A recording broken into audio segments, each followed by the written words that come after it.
Trump stage is caving in. Bring on the docs. Back in December 1989, during Donald Trump's previous reign as the king of Atlantic City, before he became the king of ventilators, the Rolling Stones had been booked for a pay-per-view concert sponsored by the Trump Plaza Casino. Not only would they perform, but as part of the deal, they would also hold a pre-concert press conference. One hitch.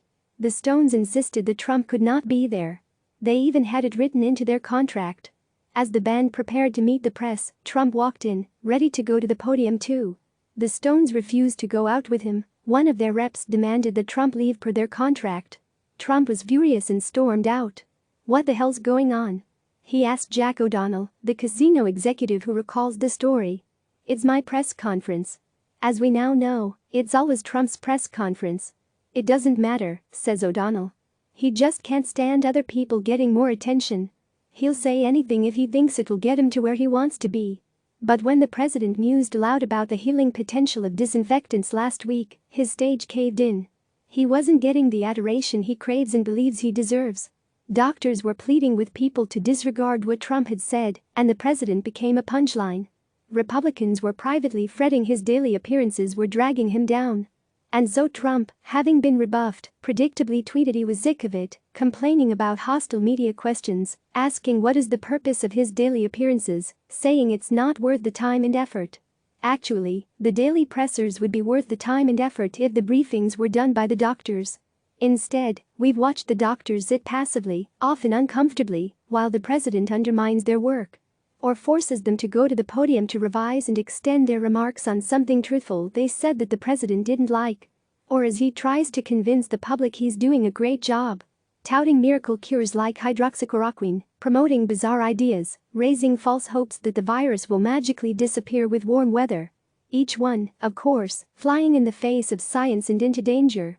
And that's just what we see on stage. Imagine what it's like inside the White House as the professionals try to brief the president. And so comes the question that is not new in Trump world, but is probably part of the new normal for the doctors. How long can they take the insanity? Asks O'Donnell. How long can they live with him compromising their integrity? O'Donnell and Trump parted acrimoniously over disagreements over financial projections. The problem, he says, is that Trump views disagreeing with him as not loyal. And, he adds, you can see it on the doctors' faces, doing word salad dances. It's painful to watch. O'Donnell lasted less than 4 years. A staffer, bylined anonymous, famously explained why some have chosen to stay in this White House. "We are trying to do what's right even when Donald Trump won't." Yet the revolving door in this administration is unmatched. A turnover of 86% among top advisors, according to the Brookings Institution. So what do the doctors do? The country needs them, not only for their knowledge and expertise, but to speak truth to power, even if it's only privately. The endgame isn't just about preserving personal reputations or keeping a president in check politically or avoiding getting fired or being publicly admonished by a bully. It's literally about saving lives in a pandemic.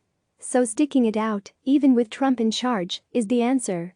That doesn't mean pandering to him in public or tailoring answers to fit his requirements. It means being governed by the science, no matter where the president wanders. If they do anything else, who is the public to believe? Besides, there's some comfort in knowing the doctors have some immunity. Consider. Americans say they're far more trusting of Dr. Anthony Fauci than President Trump, nearly 2 to 1. It would be a terrific blow if his doctors were to turn on him. "I'm sure it galls him that he needs them," says O'Donnell, adding that Trump can always subtly find a way to put them on the back burner if he doesn't like what they're saying. For instance, Fauci's sporadic appearances at the White House podium. Maybe the president will decide to skip answering questions at the briefings, or maybe he won't be able to resist. Maybe he'll stop showing up altogether. But no matter what signals Trump sends, the experts have the voices we need. The state scientists have key voices. Doctors around the country are being heard. They have all taken the same oath. Do no harm. Now there's a corollary. Don't let the president do any, either. Click subscribe to receive the latest news.